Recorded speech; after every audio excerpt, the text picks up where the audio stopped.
নমস্কার বন্ধুরা, আজ আমি আবার নিয়ে এলাম তোমাদের পছন্দের অন্যতম রহস্যভেদী কিরিটি রায়কে, যাকে সৃষ্টি করেছিলেন ডক্টর নেহার রঞ্জন গুপ্ত,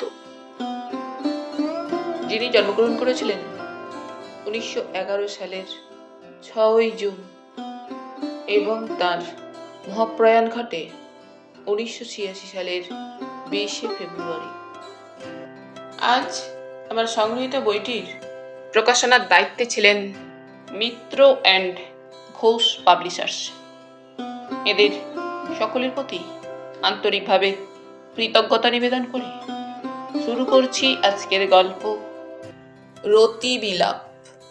আজ থাকলো প্রথম পর্ব।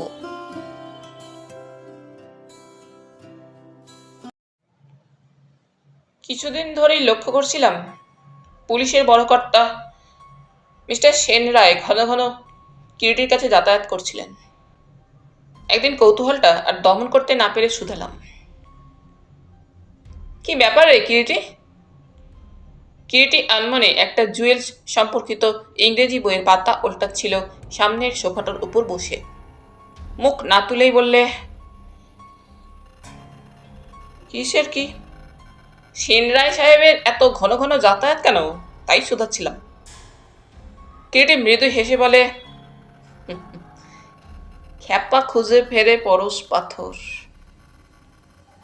পরশ পাথর? হ্যাঁ, কিছুদিন যাবৎ কলকাতা শহরে ইমিটেশন জুয়েলস, নকল জহরতের সব ছড়াছড়ি দেখা যাচ্ছে। নকল জহরত? হ্যাঁ, তাই ভদ্রলোকের আহার নিদ্রা সব ঘুচে গিয়েছে। তা ভদ্রলোকের কোনো সুরাহা হলো? কোথায় আর হলো। তবে আজ যে সেন রায়কে ইকোনমিক জুয়েলার্সের রাঘব সরকারের কথা কি বলছিলি? কলকাতা শহরের জুয়েলসের মার্কেট তো ওই ইকোনমিক জুয়েলার্সের রাঘব সরকারই কন্ট্রোল করছে। তাই বলছিলাম ওদিকটায় একবার খোঁজ নিতে। মৃদু হেসে বললাম, কেবল কি তাই? তাছাড়া আর কি? বড়শি ফেলে রুই কাতলাই ধরা উচিত, পুঁটি ধরে কি হবে? ওই ঘটনারই দিন দুই পরে। মেয়েটির মুখের দিকে চেয়ে চেয়ে দেখছিলাম।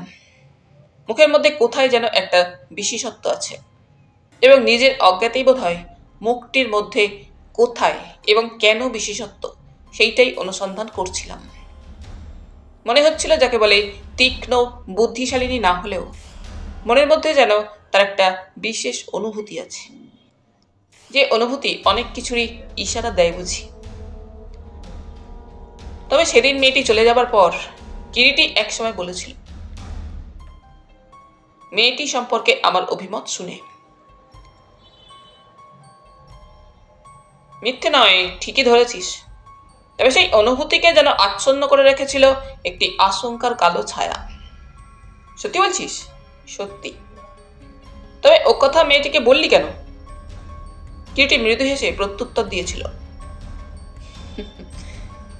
মেয়েটির চেষ্টাকৃত ভনিতা দেখে। ভনিতা? কিন্তু ওই পর্যন্তই। কিরিটি আর কোনো কথা বলেনি বা বলতে চায়নি। মাত্র হাত দুই ব্যবধানে আমাদের মুখোমুখি বসেছিল অন্য একটা সোফায় মেয়েটি, শকুন্তলা চৌধুরী, এবং আর একটা সোফায় বসেছিলাম পাশাপাশি আমি আর কিরিটি। একটু আগে শকুন্তলা তার বক্তব্য শেষ করেছে, এবং নিজের কথা বলতে বলতে সে যে যথেষ্ট উত্তেজিত হয়ে উঠেছিল, তার রক্তিম শেষ আভাসটুকু যেন এখনো তার মুখের উপরে রয়েছে। ইতিমধ্যে সন্ধ্যার ধূসর আবছায়া চারিদিকে নেমে এসেছিল, এবং বাইরের আলো ঝিমিয়ে আসার সঙ্গে সঙ্গে ঘরের মধ্যেও আবছায়া ঘনিয়ে এসেছিল। আমি সোফা থেকে উঠে গিয়ে সুইচ টিপে ঘরের আলোটা জ্বালিয়ে দিলাম। হঠাৎ ঘরের আলোটা জ্বেলে দেওয়ায় শকুন্তলা যেন একটু নড়ে চড়ে বসল। সামনে ত্রিপয়ের উপর রক্ষিত টোবাকোর সুদৃশ্য কৌটোটা তুলে নিল কিরিটি, এবং হাতের নিভে যাওয়া পাইপটার তামাকের দগ্ধাবশেষ সামনে অ্যাস্ট্রেটার মধ্যে ফেলে দিয়ে নতুন করে আবার সেটার গহ্বরে তামাক ভরতে শুরু করলো। আমি কিন্তু শকুন্তলার মুখের দিকেই চেয়েছিলাম। রোগা ছিপছিপে গরম এবং বেশ দীর্ঘাঙ্গী, মুখটা লম্বাটে ধরনের, নাক ও চিবুকের গঠনে একটা যেন দৃঢ়তার ছাপ। দুটি চোখে বুদ্ধির দীপ্তি স্পষ্ট বটে, তবে সেই দীপ্তিকে আচ্ছন্ন করে কি যেন আরো কিছু ছিল। সাধারণ একটি তাঁতের আকাশ নীল রঙের শাড়ি পরিধানে এবং গায়ে একটি চিকরির সাদা ব্লাউজ, দু হাতে একটি করে সোনার রুলি ও বাম হাতের মধ্যমাতে সাদা পোকরাজ ও লাল চুনি পাথর বসানো আংটি ব্যতীত সারা দেহে আভরণের চিহ্নমাত্র নেই। মুখে প্রসাধনের ক্ষীণ প্রলেপ। কিন্তু এই সামান্য বেশি তরুণীর চেহারার মধ্যে যেন একটি স্নিগ্ধ সুন্দর শ্রী ফুটে উঠেছিল।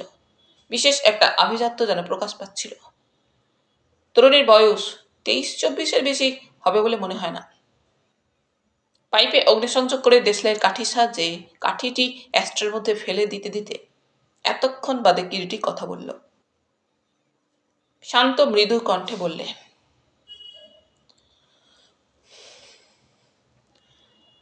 কিন্তু মিস চৌধুরী, আপনার এই ব্যাপারে আমি কিভাবে আপনাকে সাহায্য করতে পারি বলুন। তা আমি জানি না, তবে ওই লোকটার সঙ্গে সত্যি যদি আমার বিয়ে হয়, কাকার আদেশ মেনে নিয়ে সত্যিই যদি ওকে আমায় বিয়ে করতে হয় এবং আপনি যদি এ ব্যাপারে আমাকে না সাহায্য করেন, তো আমার সামনে একটিমাত্র পথ খোলা আছে, জানবেন, সেটা হচ্ছে সুইসাইড করা। ছি, সুইসাইড করবেন কেন? বললাম এবার আমি। তাছাড়া আমার অন্য কোনো পথই নেই তো সুব্রতবাবু। বুদ্ধিমতী আপনি, ওভাবে দুর্বলের মতো সুইসাইড করতে যাবেন কেন? আপনার কাকাকে আরেকবার বুঝিয়ে বলুন না। আমি আবার বললাম, কোনো ফল হবে না সুব্রতবাবু। বললাম তো আপনাদের, কাকা এ ব্যাপারে অত্যন্ত অ্যাডামেন্ট। তাছাড়া জানি এবং দেখেছিও তো চিরদিন, ওর মতের বিরুদ্ধে কেউ যাবার চেষ্টা করলে তাকে তিনি কিছুতেই ক্ষমা করেন না। তাছাড়া কি, দুষ্মন্ত, সেও কাকার বিরুদ্ধে যেতে রাজি নয়। দুষ্মন্তবাবু তো আপনারই কাকার ছাত্র, তাই বললেন না? কিরিটি এতক্ষণে আবার কথা বলল। হ্যাঁ, শুধু ছাত্র নয়, জীবনের সবচাইতে প্রিয় ছাত্র বলতে পারেন। He is so much proud of him.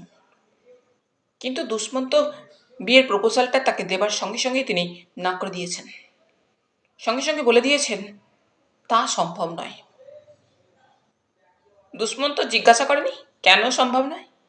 আবার কিরিটি প্রশ্ন করে। যখন তিনি কোনো ব্যাপারে একবার না বলেন, তারপর তো কারো কোনো কথাতেই আর কান দেন না এবং বলতে গেলে বলেন, ও কথা শেষ হয়ে গিয়েছে, অন্য কথা বলো। তাই সে আর অনুরোধ করেনি। তা আপনি বলেননি কেন কাকাকে আপনার কথাটা? আপনাকে তো তিনি অত্যন্ত ভালোবাসেন, একটু আগে বললেন। হ্যাঁ, জানি ভালোবাসেন, এবং আমি বলেও ছিলাম। বলেছিলেন? হ্যাঁ। কি বললেন আপনাকে তিনি জবাবে? বললেন, না, তোমার বিয়ে আমি ঠিক করেছি রাঘব সরকারের সঙ্গে। এতদিন বিয়েটা তোমাদের হয়েও যেত, কিন্তু আমার ইচ্ছা তুমি বিয়েটা পাস করো, তারপর বিয়ে হবে। সেই কারণেই দেরি। হঠাৎ যেন শকুন্তলার কথায় কিরিটি চমকে ওঠে। কি, কি নাম বললেন? রাঘব সরকার। মিস চৌধুরী, আচ্ছা, রাঘব সরকার কি কি ইকোনমিক জুয়েলার্সের মালিক? তা ঠিক জানি না। জানেন না? না। ও হ্যাঁ, কি যেন বলছিলেন? এই বছরেই বুঝি আপনি তাহলে বিএ পরীক্ষা দিচ্ছেন? এইবার পাস করলাম। রাঘব সরকারের সঙ্গে আপনার কাকার সম্পর্ক কি? বলছিলাম কি সূত্রে পরিচয়, আর কতদিনের, এবং কিরকম পরিচয়? আশ্চর্য তো আমার সেইখানেই লাগে মিস্টার রায়। আশ্চর্য কেন? কারণ পরিচয় ওদের 5-7 বছর হবে, ঘনিষ্ঠতাও খুব। কিন্তু কি, রাঘব সরকারকে কাকা যেরকম ঘৃণা করেন। ঘৃণা? হ্যাঁ, মুখে যদিও সেটা তিনি প্রকাশ করেন না কখনো, কিন্তু আমি তা জানি। আশ্চর্য তো হয়েছি আমি তাইতেই। সেই লোকের সঙ্গেই কাকা আমার বিয়ে দিতে কেন দৃঢ় প্রতিজ্ঞ। রাঘব সরকারকে ঘৃণা করেন আপনি ঠিক জানেন? জানি বই কি। কি করে জানলেন? কেউ কাউকে সত্যিকারের ঘৃণা করলে সেটা বুঝতে কি খুব কষ্ট হয় মিস্টার রায়? কিন্তু না, সেরকম কখনো কিছু আমার চোখে পড়েনি বটে, তবে বুঝতে পেরেছি আমি। আর একটা কথা মিস চৌধুরী। হ্যাঁ বলুন। খুব ঘন ঘন যাতায়াত আছে বুঝি রাঘব সরকারের আপনাদের বাড়িতে? না, 1 মাস 1.5 মাস অন্তর হয়তো একবার সে আসে। এক্সকিউজ মি মিস চৌধুরী, লোকটার মানে ওই রাঘব সরকারের বয়স কত? 45 থেকে 50-এর মধ্যে বলেই মনে হয়। চেহারা? মিথ্যা বলবো না, হি ইজ রিয়েলি হ্যান্ডসাম। একটু যেন কেমন ইতস্তত করেই কথাটা বলে শকুন্তলা। সত্যি? হ্যাঁ, কিন্তু তাতে আমার কি? আই হেট হিম। গলায় অনাবশ্যক জোর দিয়ে যেন কথাটা বললে শকুন্তলা। আর একটা কথা। বলুন। দুষ্মন্তবাবু দেখতে কেমন? রাঘব সরকারের সঙ্গে তুলনায় কিছুই নয়, কিন্তু তাকে আমি জানি ভালোবাসেন। কিরিটি কথাটা শেষ করলো। সে তো বুঝতেই পেরেছি। মুহূর্তকাল তারপর যেন কিরিটি চুপ করে থাকে, মনে হয় কি যেন সে ভাবছে। মুখ থেকে পাইপটা হাতে নেয় এবং তারপরেই হঠাৎ শকুন্তলার দিকে তাকিয়ে বলে, আপনার ওই আংটিটা নতুন বলে মনে হচ্ছে মিস চৌধুরী? হ্যাঁ। আপনি নিজেই আংটিটা শখ করে তৈরি করেছেন না কেউ দিয়েছে আংটিটা আপনাকে? রাঘব সরকার দিয়েছেন। কি বললেন? একটু যেন কৌতূহল কিরিটির কণ্ঠে প্রকাশ পায়। রাঘব সরকার দিয়েছেন আপনাকে আংটিটা? হ্যাঁ, কাকার হাত দিয়ে আর কাকার আদেশেই আমাকে আংটিটা আঙুলে পড়তে হয়েছে। দুষ্মন্তবাবু জানেন নিশ্চয়ই ব্যাপারটা? জানে। কিছু বলেননি তিনি? কি বলবে, কাকাকে সে কি জানে না? কিন্তু মিস চৌধুরী। বলুন। এ ব্যাপারে যা বুঝতে পেরেছি মীমাংসা করতে পারেন আপনারাই, শান্ত কণ্ঠে বলে কিরিটি। আমরাই? হ্যাঁ, আপনি আর দুষ্মন্তবাবু। কিন্তু একটু চিন্তা করে দেখুন, তাই নয় কি? আপনিও সাবালিকা এবং দুষ্মন্তবাবুও ছেলে মানুষ নন। আপনারা পরস্পরকে ভালোবাসেন এবং পরস্পরকে যখন বিয়ে করতে চান, তখন কোনো বাধা যদি কোথাও থাকে, সে বাধাকে উত্তীর্ণ হতে হবে আপনাদেরই। হ্যাঁ, আপনাদেরই চেষ্টা করতে হবে। কিন্তু আপনি ঠিক বুঝতে পারছেন না মিস্টার রায়। পারছি, আর সেই জন্যই তো বলছি, দায়িত্ব যখন আপনাদের, মীমাংসাটাও আপনাদেরই করতে হবে। মিস্টার রায়, তাছাড়া সত্যিই বলুন তো, কিভাবে আপনাকে আমি সাহায্য করতে পারি? আমি ভেবেছিলাম। কি ভেবেছিলেন?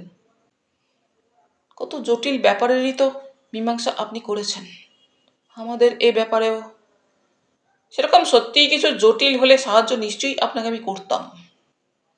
আমি আমি তাহলে কোনো পরামর্শই আপনার কাছে পাবো না মিস্টার রায়? একটা যেন রীতিমতো হতাশার সুর ধ্বনিত হয় শকুন্তলার কণ্ঠে। চোখের দৃষ্টিতেও একটা নিরাশার বেদনা ফুটে ওঠে যেন। আচ্ছা, তাহলে উঠি। নমস্কার। বলতে বলতে শকুন্তলা উঠে দাঁড়ায় এবং যাবার জন্য পা বাড়ায়। দরজা বরাবর গিয়েছে শকুন্তলা, সহসা ওই সময় কিরিটি ডাকলো, শুনুন মিস চৌধুরী। শকুন্তলা কিরিটির ডাকে ফিরে দাঁড়ালো। হ্যাঁ। একটা কাজ করতে পারবেন? কি? কাল দুপুরের পরে, মানে এই সন্ধ্যার দিকে আপনার ওই দুষ্মন্ত বাবুকে নিয়ে আমার এখানে একবার আসতে পারবেন আপনারা? কেন পারবো না? নিশ্চয়ই পারবো। বেশ, তবে তাই করবেন। কিন্তু হঠাৎ যেন কি মনে হয় শকুন্তলা বলে ওঠে, কাল তো আসতে পারবো না মিস্টার রায়। কাল আমাদের বাড়িতে একটা উৎসব আছে। উৎসব? হ্যাঁ, কাকামণির জন্মতিথি উৎসব। প্রতি বছর ওই দিনটিতে উৎসব হয়। তার সব পরিচিত আত্মীয় বন্ধু বান্ধবরা আসেন এবং আমাকেই সব ব্যবস্থা করতে হয়। পরশু আসতে পারি। তবে তাই আসবেন। অতঃপর শকুন্তলা নমস্কার জানিয়ে ঘর থেকে বের হয়ে গেল। শকুন্তলা ঘর থেকে বের হয়ে যাবার পর কিরিটি যেন একটু ক্লান্তভাবেই সোফায় হেলান দিয়ে চোখ বুঝল এবং কয়েকটা মুহূর্ত চুপ করে থেকে যেন একেবারে প্রায় নিঃশব্দ কণ্ঠে বললে,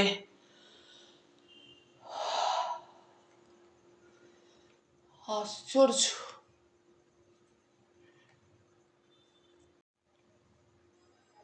একটু যেন চমকেই ওর মুখের দিকে তাকিয়ে প্রশ্ন করলাম, হ্যাঁ কিছু বলছিস? হ্যাঁ ভাবছি। কি?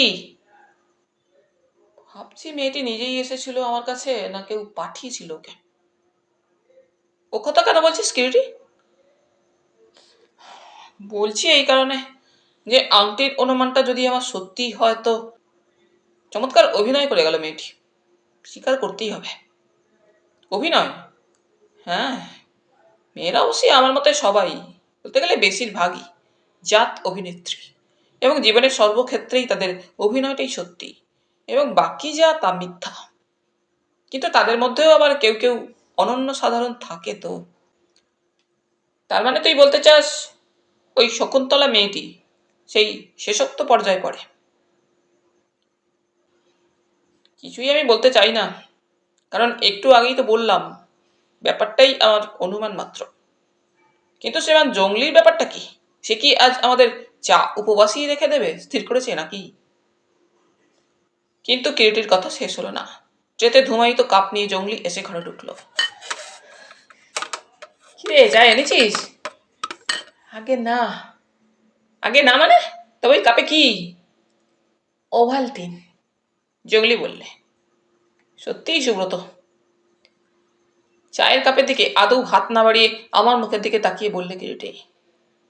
এবারে আমার স্বাস্থ্য ও তার রক্ষণাবেক্ষণ সম্পর্কে হঠাৎ যে মাঝে মাঝে কৃষ্ণা অতি সচেতন হয়ে ওঠে, চায়ের বদলে শরবত বা ওভালটিনের অত্যাচার অসহ্য। কথাটা শেষ করলো কৃষ্ণা। না মানে কৃষ্ণা তুমি? হস্তধৃত কাছের প্লেটটা এগিয়ে দিতে দিতে মৃদু হাস্য সহকারে কৃষ্ণা এবারে বলে, ওভালটিনের সঙ্গে টমেটোর পাঁপড় খেয়ে দেখো, সত্যি ডিলিশিয়াস। অবনক্সাস, মৃদু গম্ভীর কণ্ঠে বলে কিরিটি। কি বললে? প্রশ্ন করে কৃষ্ণা। বললাম ওটা পাঁপড়ও নয় টমেটোরও নয়। Something cadaverous, like your modern so called up to date society. অর্থাৎ সুকুমার রায়ের গজকচ্ছপেরই একটা সংস্করণ মাত্র।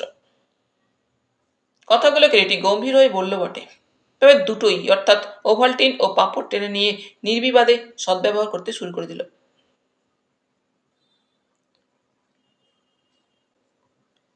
তারপর ওই ব্যাচিলার ভদ্রলোকটিকে কি সালমন দেওয়া হচ্ছিল শুনি নারী সম্পর্কে? কিরিটির দিকে চোখ পাকিয়ে প্রশ্নটা করে কৃষ্ণা। কই না, নারী সম্পর্কে তো নয়, আমি তো বলছিলাম অভিনেত্রী সঙ্গের কথা। অভিনেত্রী সঙ্গ?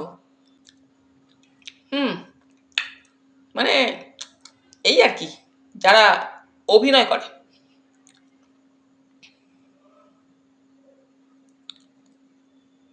কথাটা চোখ বুঝেই একটা পাঁপড়ের টুকরো আরাম করে চিবোতে চিবোতে কিরিটি বললে, শুধু নিশ্চয়ই নারী অভিনেত্রীদের কথা নয়, পুরুষ অভিনেতাদের কথাও বলেছ? কৃষ্ণা শুধায়। হ্যাঁ, কি বললে? চোখ মেলে তাকায় কিরিটি। বলছিলাম চমৎকার অভিনয় করতে পারে এমন তো শুধু নারী নয়, পুরুষও আছে। দুজনের, স্বামী ও স্ত্রীর পরস্পরের কৌতুকপূর্ণ অথচ বুদ্ধিদীপ্ত কথার লেনদেন শুনতে আমি বেশ উপভোগই করছিলাম। সহসা ওই সময় কিরিটি বলে উঠল, সন্দেহ নেই তাতে। কিন্তু প্রিয়ে, অভিনয় শিল্পে নারী স্থান যে একটু বিশেষ স্তরেই, নিশ্চয়ই কথাটা অস্বীকার করবে না? নিশ্চয়ই করব। বেশ, তবে তিষ্ঠ ক্ষণকাল। এবারে সত্যিই তোমাকে শ্রীকৃষ্ণ যে মোহিনী রূপ ধারণ করে সমস্ত দেবাসুরের মাথাটা ঘুরিয়ে দিয়েছিল, সেই মোহিনী রূপের অভিনয় মহিমা তোমাকে দেখাবো। কিন্তু আমাকে একটিবার বেরোতে হবে। কথাটা বলতে বলতে কিরিটি উঠে দাঁড়ায় এবং সোজা গিয়ে তার শয়নঘরের সংলগ্ন তার একান্ত নিজস্ব যে প্রাইভেট কামরাটি, তার মধ্যে প্রবেশ করে ভিতর থেকে অর্গল তুলে দিল। টের পেলাম। সেই কামরা থেকে বের হয়ে এলো যখন, সম্পূর্ণ ভোল একেবারে পাল্টে ফেলেছে কিরিটি। মুসলমানি চোস্ত পাজামা ও গায়ে শেরওয়ানি, মাথায় কালো টুপি, হাতে একটা ছোট চামড়ার কেশ, মুখে ফ্রেঞ্চ কাট দাড়ি, চোখে কালো চশমা। কি ব্যাপার, হঠাৎ এবেশ কেন? প্রশ্ন করলাম আমি। একটু সওদা করে আসি। সওদা কিসের? জহরতের। বলেই আমাকে তাড়া দিল। চল ওঠ। কোথায়? বললাম তো সওদা করে আসা যাক, ওঠ। আবার তাড়া দিল কিরিটি। কিন্তু তবু উঠতে আমি ইতস্তত করি। কি রে, এর মধ্যেই গেটে বাদ ধরলো নাকি? ওঠ। অগত্যা উঠে দাঁড়াই। রাস্তায় এসে ওর পাশে চলতে চলতে আবার পূর্বোক্ত প্রশ্নটাই করলাম। কিন্তু এই অসময়ে সত্যি কোথায় চলেছিস বলতো কিরিটি? অসময় আবার কোথায়? মাত্র 8:45 রাত। আর একান্ত দেখা যদি নাই করে তো ফিরে আসবো। তার বেশি তো কিছু নয়। তবু অন্তত একটু বেড়ানোও তো হবে। তা যেন হবে, কিন্তু কার সঙ্গে দেখা করতে চলেছিস এ সময় হঠাৎ? হঠাৎ আবার কোথায়? এই ট্যাক্সি, ইধার। কথাটা শেষ করলো কিরিটি রাস্তার ওধারে গিয়ে আমাদের দিকে যে খালি ট্যাক্সি যাচ্ছিল সেই ট্যাক্সিকে ডেকে। পাঞ্জাবি ট্যাক্সি ড্রাইভার সর্দারজি কিরিটি ডাকতেই সঙ্গে সঙ্গে ট্যাক্সিটা ঘুরিয়ে একেবারে রাস্তার এদিকে আমাদের সামনে এনে দাঁড় করালো। আয় ওঠ। উঠে বসলাম ট্যাক্সিতে। ট্যাক্সি ছেড়ে দিল। কোথায় জায়গা বাবুজি? বউবাজার, কিরিটি বলে। ট্যাক্সি বউবাজারের দিকেই ছোটে। বউবাজারে কোথায় যাচ্ছিস? ইকোনমিক জুয়েলার্স, গম্ভীর কণ্ঠে কিরিটি বলে। কিছু কিনবি বুঝি? পূর্ববৎ গম্ভীর কণ্ঠে বললে, দেখি, তেমন মনোমতো জুয়েলস যদি কিছু পাই তো কেনা চলতে পারে বই কি। বুঝলাম। কিরিটি কেন যাচ্ছে সেখানে আপাতত ব্যাপারটা ভাঙতে আমার কাছে রাজি নয়। আমার সঙ্গে সঙ্গে মনে হয়, তবে কি ইকোনমিক জুয়েলার্সের রাঘব সরকারের সঙ্গে মোলাকাত করতেই চলেছে? হয়তো তাই। কথাটা নেহাত অসঙ্গত মনে হলো না, কারণ সেন রায়কেও ও বলেছিল ওই রাঘব সরকারের সঙ্গে দেখা করতে। আবার শকুন্তলাও আজ সন্ধ্যায় ওই রাঘব সরকারের কথাই বলে গেল। জনাকীর্ণ আলোকিত পথ ধরে ট্যাক্সিটা ছুটে চলেছে, এবং গাড়ির মধ্যে অন্ধকার থাকলেও মধ্যে মধ্যে এক আধটা যে আলোর ঝাপটা রাস্তার আলো থেকে চলমান গাড়ির জানলা পথে ভিতরে এসে পড়ছিল, সেই আলোর মধ্যে কিরিটিকে দেখা যাচ্ছিল। গাড়ির ব্যাকে হেলান দিয়ে কিরিটি চুপটি করে বসেছিল। চোখে তার কালো কাচের চশমা থাকায় ওর চোখ দুটো দেখতে পাচ্ছিলাম না, তবে এইটুকু বুঝতে পারি কি যেন সে ভাবছে। পথে একটা বড় জুয়েলারি শপের সামনে গাড়ি থামিয়ে কিরিটি ভিতরে গেল এবং মিনিট কুড়ির মধ্যেই ফিরে এলো। গাড়ি আবার সামান্য চলে ইকোনমিক জুয়েলার্সের সামনে এলে ট্যাক্সি থেকে নামলাম আমরা। পকেট থেকে টাকা বের করে কিরিটি ভাড়া মিটিয়ে দিল। রাস্তার দুধারেই সার সার সব জুয়েলারির দোকান। প্রত্যেক দোকানেই তখনও বেচা কেনা চলছে। আলোয় ঝলমাল শোকেসগুলোর মধ্যে নানা ধরনের সব দামি দামি অলংকার সাজানো। পরপর অনেক দোকান থাকলেও তারই মধ্যে ইকোনমিক জুয়েলার্স যেন বিশেষভাবেই দৃষ্টি আকর্ষণ করে। দুদিককার দুটো রাস্তা জুড়ে অনেকখানি জায়গা নিয়ে বিরাট একটি ত্রিকোণ বাড়ি। বাড়ির মাথায় কোনাকুনিভাবে বসানো বিরাট একটি নিয়ন সাইনবোর্ড, ইকোনমিক জুয়েলার্স। কথাগুলো নীল লাল নিয়নে জ্বলছে নিভছে। একতলায় পুরো কাচের পাল্লা বসানো শোকেস আগাগোড়া। ভিতরে আলোকিত শোকেসের মধ্যে নানাবিধ মহার্ঘ অলঙ্কারাদি থরে থরে সাজানো। কিরিটি সোজা দোকানে প্রবেশ করবার দরজার দিকে এগিয়ে গেল। দরজার সামনেই দাঁড়িয়ে দাড়িওয়ালা বন্দুকধারী শিখ দারোয়ান। দোকানের ভিতরে দুজনে আমরা প্রবেশ করলাম। কিরিটি সোজা কাউন্টারের দিকে এগিয়ে যায় এবং কাউন্টারে যে প্রৌঢ় বয়সী ভদ্রলোকটি চোখে একটি পুরু কাচের চশমা পরে লিখছিলেন তাকেই শুধায়। ম্যানেজিং ডাইরেক্টর মিস্টার সরকারের সঙ্গে একটিবার দেখা হতে পারে? কিরিটি হিন্দিতেই কথাটা জিজ্ঞাসা করল। ভদ্রলোক কিরিটির প্রশ্নে মুখ তুলে তাকালেন। একটু অপেক্ষা করুন, মেমোটা শেষ করিনি। মেমোটা লেখা শেষ করে প্রৌঢ় মুখ তুলে তাকালেন।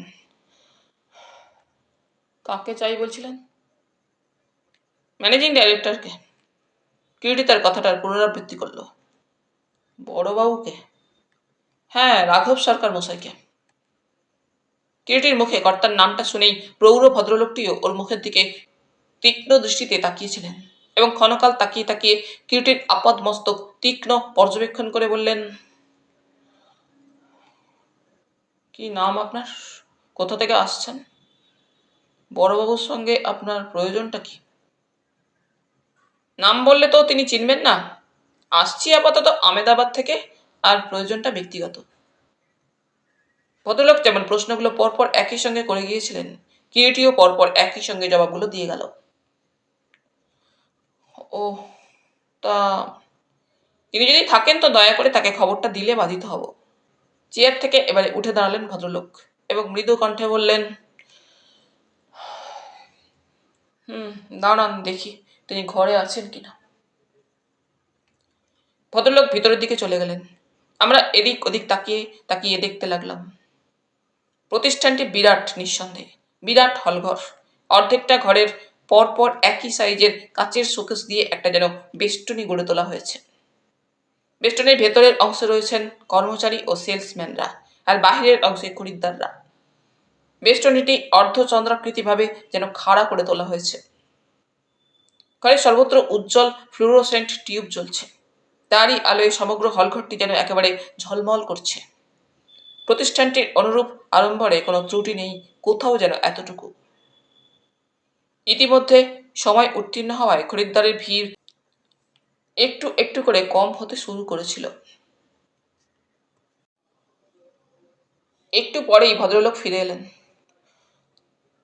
আসুন বলে আহ্বান জানালেন। কোন পথে যাব? কিরিটি প্রশ্ন করে। ওই দক্ষিণ দিক দিয়ে আসুন, ওখানে ভিতরে আসবার রাস্তা আছে। ভদ্রলোক আঙুল তুলে দেখিয়ে দিলেন। ভদ্রলোকের নির্দেশ মতো আমরা ভিতর দিয়ে প্রবেশ করলাম এবং তাকে অনুসরণ করেই হলঘর থেকে বের হয়ে বন্ধ একটা কাচের দরজার সামনে এসে দাঁড়ালাম। পুরো কাচের দরজার ওদিকে একটা ভারী পর্দা ঝুলছে। ঘরের অভ্যন্তরে কিছু নজরে পড়ে না। সঙ্গের ভদ্রলোকটি কাচের দরজাটা টেনে খুলে আমাদের বললেন, যান, বড়বাবু ভিতরে আছেন। পর্দা সরিয়ে আমরা ভিতরে প্রবেশ করতেই নাতি প্রশস্ত একটি ঘর আমাদের নজরে পড়ল। ঘরের দুপাশে দুটি লোহার সিন্দুক এবং এক কোণে একটি কাচের টেবিলের সামনে সবুজ ঘেরাটোপ দেওয়া টেবিল ল্যাম্পের নীলাভ আলোয় চোখে পড়ল টাক মাথা এক ব্যক্তি মাথা নিচু করে কি যেন পরীক্ষা করছেন।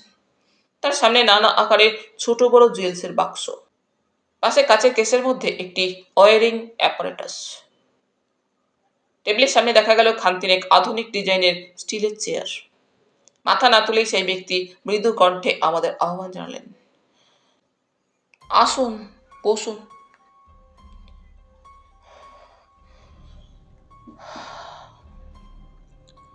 বলা বাহুল্য আমরা এগিয়ে গিয়ে চেয়ারে বসলাম। কাজ করতে করতেই ভদ্রলোক প্রশ্ন করলেন, আমেদাবাদ থেকে আসছেন? কিরিটি এবারেও মৃদু কণ্ঠে বললে, না, আসলে করাচি থেকে আসছে। সঙ্গে সঙ্গে ভদ্রলোক মুখ তুললেন। চোখে কালো মোটা সেলুলয়েডের ফ্রেমের চশমা। চশমার কাচের ভিতর দিয়ে একজোড়া চোখের তীক্ষ্ণ দৃষ্টি আমাদের উপর ন্যস্ত হলো। মুহূর্তকাল সেই তীক্ষ্ণ দৃষ্টি যেন কিরিটির ও আমার উপরে স্থির রইল। আপনারা? মিস্টার সরকার, আমার নাম ইসমাইল খান। আমার সঙ্গে ইনি আমার দোস্ত মধুবাবু। আমি একটা বিশেষ কাজে আপনার কাছে এসেছিলাম। একেবারে খাস হিন্দিতে কথাগুলো বললে কিরিটি। বলুন। কিছু বেলজিয়ান হীরা আমার কাছে আছে। বেলজিয়ান হীরা? হ্যাঁ, হীরাগুলো বিক্রি করতে চাই। তীক্ষ্ণ দৃষ্টিতে আবার কিছুক্ষণ চেয়ে রইল রাঘব সরকার। তারপর মৃদু কণ্ঠে বললেন, হীরা বিক্রি করতে চান? হ্যাঁ। অপরিচিত কারো কাছ থেকে তো কখনো আমি কোনো জুয়েলস কিনি না। ব্যবসা করতে বসেছেন আপনি মিস্টার সরকার? তাই ভেবেছিলাম। কি ভেবেছিলেন মিস্টার খান? যাদের সঙ্গে কারবার করেন নিশ্চয়ই সকলেই আপনার পরিচিত আসেন না। সম্ভব নয় তা। না, তা আসেন না বটে, তবে বলুন। আপনি এদেশের হলে কথা ছিল না। কিন্তু আপনি আসছেন করাচি থেকে। তা হয়তো আসছি, তবে একজনের কাছে আপনার নাম শুনেই এসেছিলাম। কে এসে? ক্ষমা করবেন, নামটা বলা সম্ভব নয়। অতঃপর রাঘব সরকার মুহূর্তকাল কি যেন ভাবলেন, তারপর বললেন, বেশ, নিয়ে আসবেন, দেখব। একটা স্যাম্পল এনেছি, যদি দেখতে চান তো দেখাতে পারি। স্যাম্পল এনেছেন?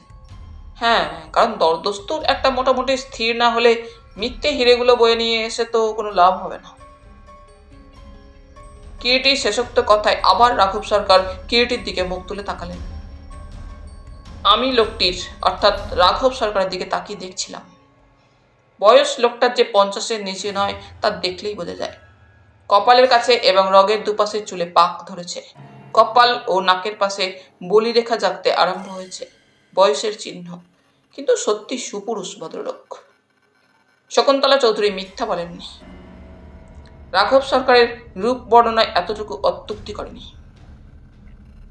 মাথার চুল পাতলা হয়ে এসেছে, মধ্যস্থলে টাক দেখা দিয়েছে, প্রশস্ত কপাল, দীর্ঘ চক্ষু, চক্ষুর দৃষ্টিতে বুদ্ধির দীপ্তি, রোমস জোড়া ভ্রু, খাড়া নাক, দৃঢ়বদ্ধ চোয়াল, বৃষস্কন্ধ, টকটকে গৌর গাত্রবর্ণ, পরিধানে ঢোলা পায়জামা ও পাঞ্জাবি। পাঞ্জাবির তলা থেকে নেটের গেঞ্জির কিয়দংশ ও রোমস বক্ষস্থলের কিছুটা দেখা যাচ্ছে। কই দেখি কি স্যাম্পল এনেছেন? রাঘব সরকার আবার বললেন। শেরওয়ানির পকেটে হাত চালিয়ে একটি মরক্কো লেদারের ছোট কেস বের করল কিরিটি এবং বাক্সের গায়ের বোতামটা টিপতেই, স্প্রিং অ্যাকশনে বাক্সের ডালাটা খুলে যেতেই বাক্সের মধ্যস্থিত প্রায় 10 রতির একটি হীরা ঘরের ঈষৎ নীলাভ আলোয় যেন ঝিলমিল করে উঠল। এই দেখুন। কিরিটি বাক্স সমেত হাতটা এগিয়ে ধরল রাঘব সরকারের দিকে। রাঘব সরকার কিরিটির হাত থেকে হীরাটা নিলেন, বাক্স থেকে 2 আঙুলের সাহায্যে তুলে, এবং বেশ কিছুক্ষণ সময় হীরাটা আলোয় পরীক্ষা করে বললেন, বেলজিয়ান হীরাই। কতগুলো হীরা আছে আপনার কাছে মিস্টার খান? কিছু আছে।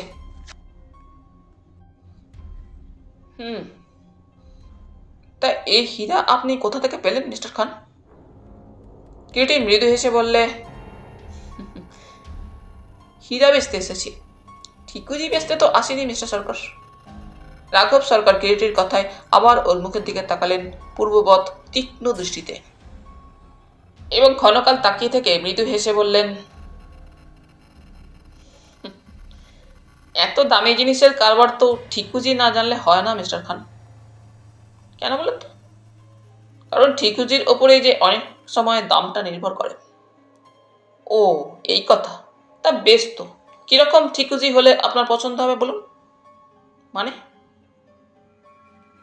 কথাটা তো আমার অস্পষ্ট বা দুর্বোধ্য নয় মিস্টার সরকার, বিশেষ করে আপনার মতো একজন অভিজ্ঞ কারবারির পক্ষে। তাহলে ধরে নিন না আপনি যা ভেবেছেন তাই। বলুন এবারে দর। আবার ক্ষণকাল যেন স্তব্ধ হয়ে চেয়ে রইলেন রাঘব সরকার কিরিটির মুখের দিকে, তারপর বললেন নিম্ন কণ্ঠে, দরের জন্য আটকাবে না, যত হীরা আপনার কাছে আছে নিয়ে আসবেন। চেকে কিন্তু পেমেন্ট নেব না, নগদই পাবেন। কবে আসছেন বলুন? ফোনে জানাবো। বেশ। আপাতত রাঘব সরকারকে নমস্কার জানিয়ে আমরা বের হয়ে এলাম তার ঘর থেকে।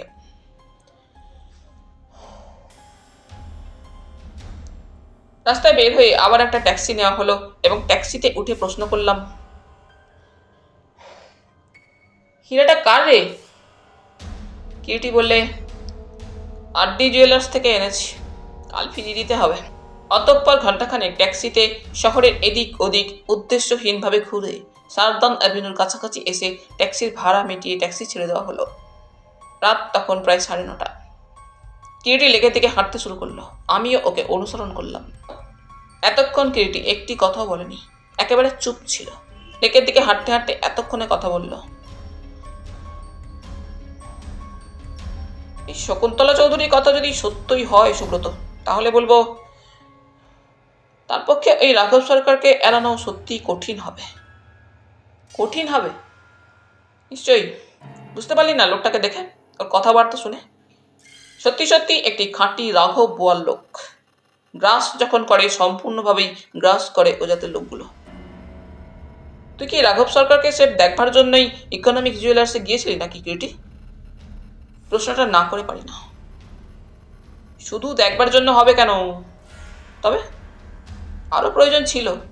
কি শুনি? প্রথমত মিস চৌধুরীকে আসতে বলেছি যখন, জানা তো আমার প্রয়োজন সত্যিই তাকে সাহায্য করা শেষ পর্যন্ত আমার পক্ষে সম্ভবপর কিনা।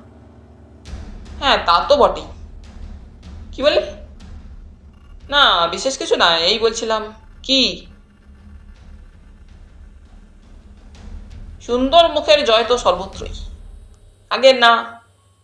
আর শাক দিয়ে মাছ ঢাকবার চেষ্টা কেন বন্ধু? মাছ যে শাক দিয়ে ঢাকা যায় না, তুইও যেমন জানিস আমিও জানি। সত্যি বলছিস? হ্যাঁ, সত্যিকারের রহস্যের ইঙ্গিত না পেলে ইকোনমিক জুয়েলার্সে রাঘব সরকারকে দেখবার জন্য আর যেই যাক, কিরিটি রায় যেত না। রহস্যের ইঙ্গিত মানে তুই সেন রায়কে সেদিন যে কথা বলছিলি। যাক সে কথা। তোর কেমন লাগলো রাঘব সরকার লোকটাকে বল? বুদ্ধিমান নিঃসন্দেহে, কিন্তু সত্যি সত্যি লোকটার সঙ্গে কেন দেখা করতে গিয়েছিলি বলতো? দেখতে গিয়েছিলাম সীমা দুষ্মন্তর প্রতিদ্বন্দ্বীটি কি ধরনের। সত্যি কি তাই? তাছাড়া আর কি? তা কি বুঝলি?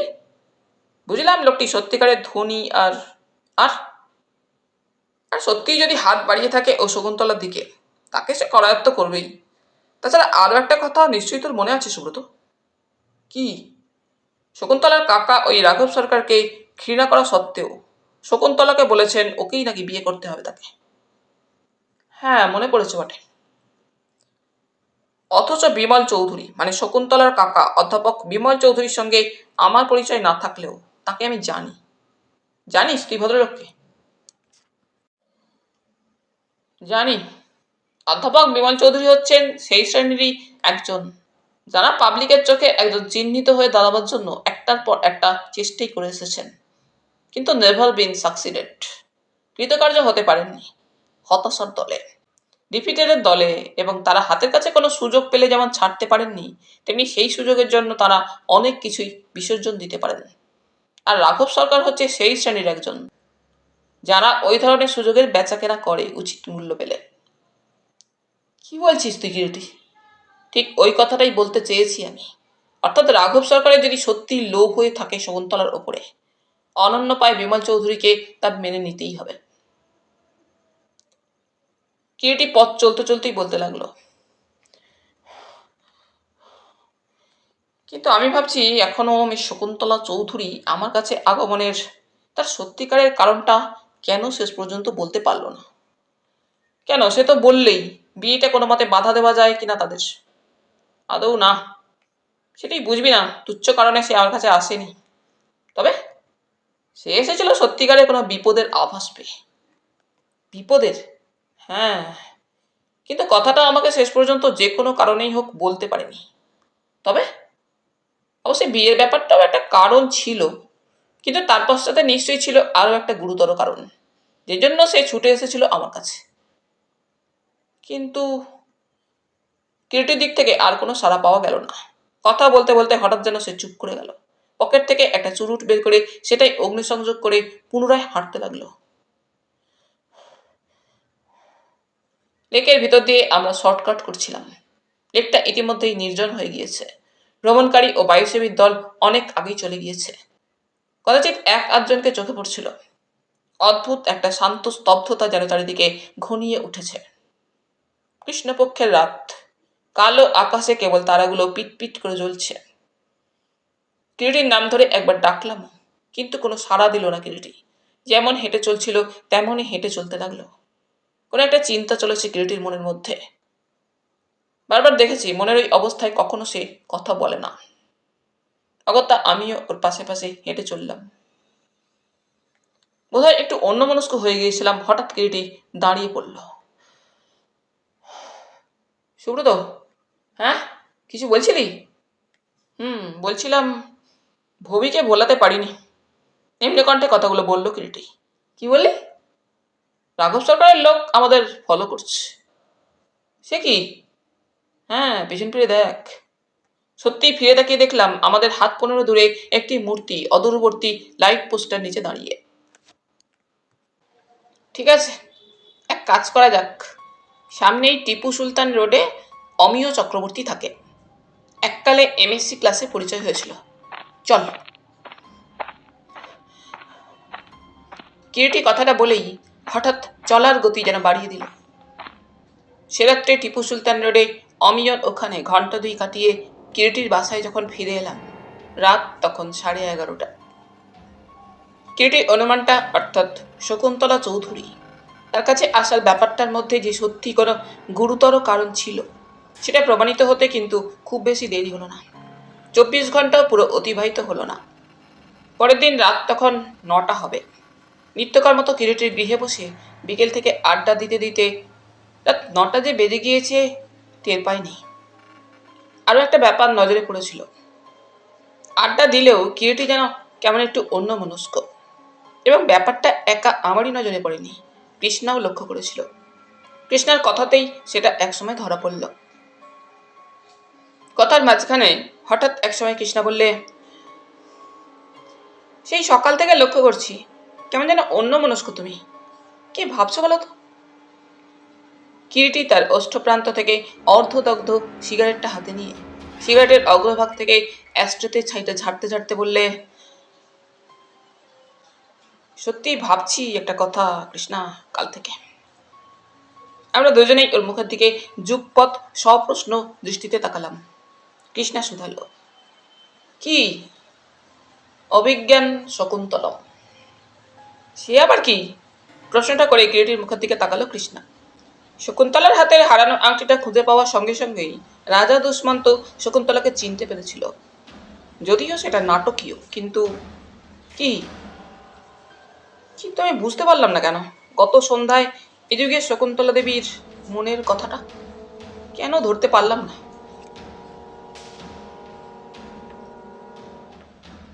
কালকের সেই মেয়েটার কথাই ভাবছিস নাকি? হ্যাঁ, শকুন্তলা কেন এসেছিল আমার কাছে, আর যদি এসেছিলই তো আসল কথাটা বলতে পারলো না কেন? কি ছিল তার মনে? কি আবার থাকবে, তাই তো ভাবছি। তার সারা মুখে যে আশঙ্কার দুর্ভাবনার ছায়াটা দেখেছিলাম, সে তো মিথ্যা নয়। She must, yes, she must anticipated something. ভয়ের কালো ছায়া সে দেখেছিল। ভয়, ভয়। কথাটা কিরিটি শেষ হলো না। ক্লিং ক্লিং করে ঘরের কোণে টেলিফোনটা বেজে উঠল। সঙ্গে সঙ্গে যেন তড়িৎ বেগে কিরিটি উঠে দাঁড়ায় এবং ফোনের দিকে যেতে যেতে নিম্ন কণ্ঠে বলে, নিশ্চয়ই শকুন্তলা। ফোনের রিসিভারটা তুলে নিল কিরিটি। হ্যালো, হ্যাঁ হ্যাঁ, কিরিটি রায় কথা বলছি। কে? শকুন্তলা দেবী? হ্যাঁ হ্যাঁ, I was so long expecting you. কি কি বললেন? আপনার কাকা মারা গেছেন? হ্যাঁ হ্যাঁ, যাব, নিশ্চয়ই যাব। আচ্ছা। ফোনটা রেখে দিল কিরিটি। তারপর ফোন গাইড দেখে একটা নাম্বারে ফোন করলো। হ্যালো, কে? শিবেন? হ্যাঁ, আমি কিরিটি রায় কথা বলছি। বেলগাছিয়া তো তোমারই আন্ডারে, তাই না? শোনো, ঠিক ট্রাম ডিপোর পিছনে নতুন যে বাড়িগুলো হয়েছে, তারই একটা বাড়ি, নম্বর হচ্ছে P6/1, অধ্যাপক বিমল চৌধুরীর বাড়ি। অধ্যাপক চৌধুরী? হ্যাঁ, probably he has been killed. কি বলে? হ্যাঁ হ্যাঁ, যাও। হ্যাঁ, আমি আসছি, দেখা হবে, সব বলবো। কিরিটি ফোনটা রেখে দিল। কি ব্যাপার? শুনলে তো শিবেনসন থানা ইনচার্জকে কি বললাম? অধ্যাপক Bimal Chowdhury has been killed. সত্যি? আমার অনুমান তাই। কে ফোন করেছিল? শকুন্তলা চৌধুরী? হ্যাঁ। কথাটা বলে কিরিটি গিয়ে ভিতরের ঘরে প্রবেশ করল। বুঝলাম সে প্রস্তুত হবার জন্যই ভিতরে গেল। এতটুকু আর বিলম্ব করবে না, এক্ষুনি বেরোবে। আমি ভাবছিলাম ব্যাপারটা সত্যি সত্যি তাহলে যাকে বলে ঘনীভূত হয়ে উঠল। মনে পড়ল ওই সঙ্গে আজই অধ্যাপক বিমল চৌধুরীর জন্মতিথি উৎসব ছিল। শকুন্তলা গতকাল বলে গিয়েছিল অধ্যাপকের জীবনের ওই দিনটি বিশেষভাবে পালিত হয়। অতিথি, আত্মীয়, বন্ধুবান্ধবদের দল সব ওই দিনটিতে আসেন বিমল চৌধুরীকে শুভ কামনা জানাবার জন্য। আজও নিশ্চয়ই এসেছিল সবাই, এবং যা বোঝা গেল সেই উৎসবের ও আনন্দের মধ্যেই অকস্মাৎ মৃত্যুর কালো ছায়া নেমে এসেছে। আনন্দরস মৃত্যু বেদনায় নীল হয়ে গিয়েছে। কিরীটির কণ্ঠস্বরে সম্বিত ফিরে এলো। চল সুব্রত, একবার ঘুরে আসা যাক। মনটা ইতিমধ্যে আমারও বুঝি কিরীটির সঙ্গে যাবার জন্য প্রস্তুত হয়েছিল। উঠে দাঁড়ালাম। চল। বিমল চৌধুরীর বাড়িটা খুঁজে পেতে আমাদের দেরি হয়নি। বাড়ির সামনেই পরিচিত কালো পুলিশ ভ্যান দাঁড়িয়েছিল এবং দুজন লাল পাগড়ি দরজার গোড়ায় প্রহরায় ছিল। বাড়িটা নতুন নয়, পুরাতন দোতলা বাড়ি। সামনে কিছুটা জায়গা জুড়ে বাগানের মতো, নানা জাতীয় ফল ও ফুলের সব গাছ। পরে জেনেছিলাম দীর্ঘদিন ভাড়াটে হিসেবে থেকে মাত্র বছর 3 পূর্বে কিনে নিয়েছিলেন অধ্যাপক বাড়িটা। সেকালের পুরাতন স্ট্রাকচারের বাড়ি। দীর্ঘদিনের সংস্কারের অভাবে কেমন যেন একটা জীর্ণতার ছাপ পড়েছে বাড়িটার গায়ে। সামনেই একটা টানা বারান্দা, মোটা মোটা পাথরের কাজ করা সেকালের থাম। বারান্দাটা অর্ধচন্দ্রাকৃতি, তবে উত্তর থেকে পশ্চিমে ঘুরে গিয়েছে। বাড়িটার পিছন দিকে একটা দিঘি ও নারকেল গাছ, তার ওদিকে খোলা মাঠ, অর্থাৎ সামনের দিকে শহর আর পিছনে গ্রাম। ওপরে ও নিচে খানাস্টে ঘর, বেশ বড় সাইজের ঘরগুলি। পশ্চিম দিক থেকে চওড়া সেকেলে বেলবাড়ি কাছের রঙিন টুকরো বসানো সিঁড়ি। সিঁড়ির শেষ প্রান্তে নিচের তলার মতোই বারান্দা। দোতলার পেছনের দিকে প্রশস্ত একটি খোলা ছাদ। সেই ছাদেই শামিয়ানা খাটিয়ে ও চেয়ার টেবিল পেতে অতিথিদের অভ্যর্থনার আয়োজন হয়েছিল এবং জলখাবারের ব্যবস্থা হয়েছিল নিচের হলঘরে। নিচের তলায় শিবেন সোমের সঙ্গে দেখা হয়ে গেল। প্রথমে কিরীটির মুখে নামটা শুনে ভদ্রলোকের চেহারাটা মনে করতে পারিনি, কিন্তু সামনাসামনি দেখা হতেই মনে পড়ে গেল। বছর 4 পূর্বে একটা আফিম চোরাইয়ের তদন্তের ব্যাপারে কিরীটির ওখানেই ভদ্রলোকের সঙ্গে পরিচয় হয়েছিল আমার। ভদ্রলোক শিবেনবাবু আমাদের বয়সী হবেন, তবে বয়সের অনুপাতে একটি যেন বেশি বুড়িয়ে গিয়েছেন। গাল কুচকে গিয়েছে, কপালে ভাঁজ পড়েছে, মাথার চুল বেশিরভাগই পেকে গিয়েছে। এসো এসো কিরীটি, তোমার জন্যই অপেক্ষা করছিলাম, আহ্বান জানালেন শিবেন সোম। কিছু জানতে পারলে সোম? না, এখনো সরেজমিন তদন্তই করিনি। ডেড বডিটা দেখেছি আর ব্যাপারটা মোটামুটি শুনেছি। কি শুনলে? যতটুকু শুনেছি ও দেখে শুনে যা মনে হচ্ছে, কি সেরকম কিছু নয়, ন্যাচারাল ডেথ, স্বাভাবিক মৃত্যু বলেই মনে হচ্ছে। এছাড়া শুনলামও ভদ্রলোক কিছুদিন যাবৎ রক্তচাপার ধিক্যে নাকি ভুগছিলেন। কিরীটি ওই কথার কোনো উত্তর না দিয়ে সম্পূর্ণ অন্য প্রশ্ন করল। কিন্তু বাড়িটা যেন কেমন চুপচাপ মনে হচ্ছে। নিমন্ত্রিতরা সব চলে গিয়েছেন নাকি? হ্যাঁ, বেশিরভাগই চলে গিয়েছেন। সামান্য 4-5 জন আছেন, কিন্তু এখানে যে অনেক নিমন্ত্রিত আজ উপস্থিত ছিলেন তুমি জানলে কি করে? কথাটা বলে সব প্রশ্ন দৃষ্টিতে শিবেন সোম কিরীটির মুখের দিকে তাকালেন। ওর ভাইজি, মানে অধ্যাপকের ভাইজি যে গত সন্ধ্যায় আমার ওখানে গিয়েছিলেন, তার মুখেই শুনেছিলাম আজকের উৎসবের কথাটা। কে? মিস শকুন্তলা চৌধুরী? হ্যাঁ।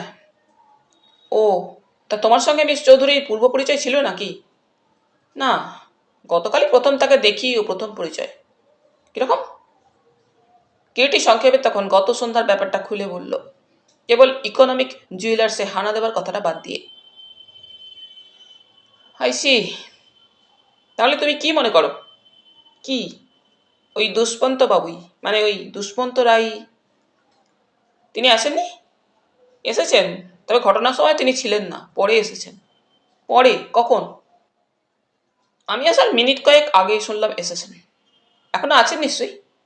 আছেন, কেউই জাননি ওই ঘটনার পর। আর কে কে আছেন?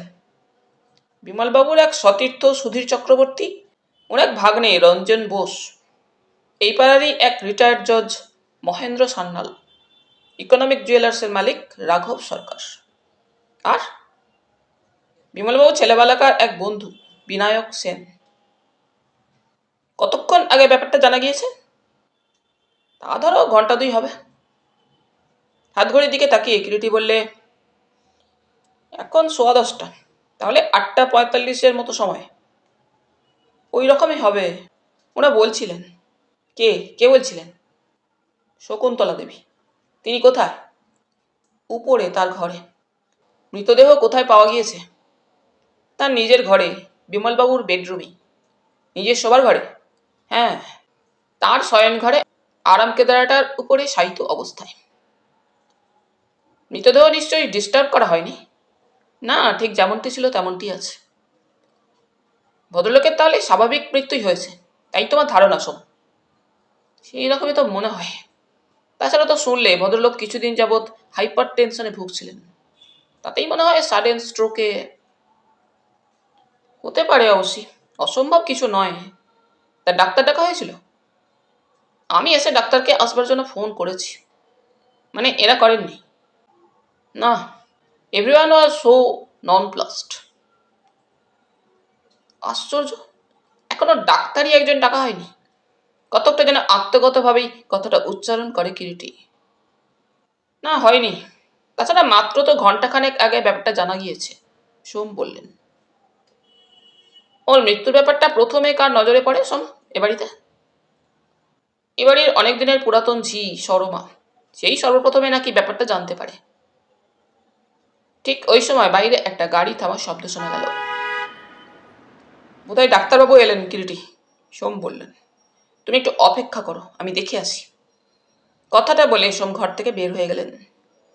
থানা অফিসার শিবেন সোমের অনুমান মিথ্যে নয়। একটু পরে এক প্রৌঢ় ডাক্তারকে সঙ্গে নিয়ে সোম এসে ঘরে ঢুকলেন। ডাক্তার কথা বলতে বলতে এসে ঘরে ঢুকলেন।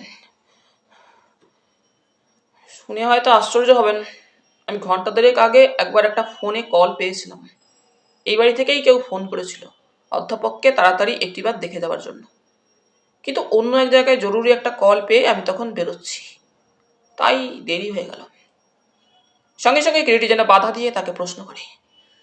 কি বললেন ডাক্তার?